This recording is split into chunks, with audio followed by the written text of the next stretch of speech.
بسم اللہ الرحمن الرحیم۔ السلام علیکم زینب ٹی وی کے ناظرین، آج کے درس حدیث میں خوش آمدید۔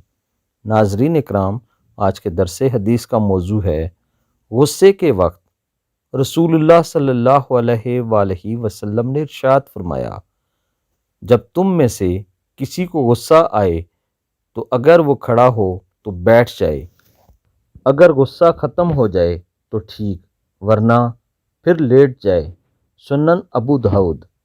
ناظرین کرام، مفہوم حدیث یہ ہے کہ شدید غصے کی حالت میں انسان کبھی تو سب سے زیادہ اپنا نقصان کرتا ہے اور کبھی دوسروں کو نقصان دے دیتا ہے، اور یہی منشا اور مرضی شیطان کی بھی ہوتی ہے کہ انسان اپنے راستے سے بھٹک کر دوسروں کو نقصان پہنچائے، جس کے نتیجے میں یہ جنت میں نہ جا سکے۔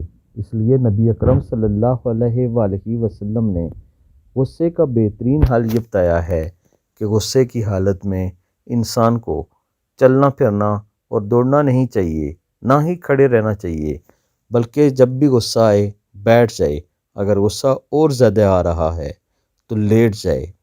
یقیناً غصے کی حالت چند منٹوں کی ہوتی ہے، اس کے بعد انسان پچھتاتا رہتا ہے۔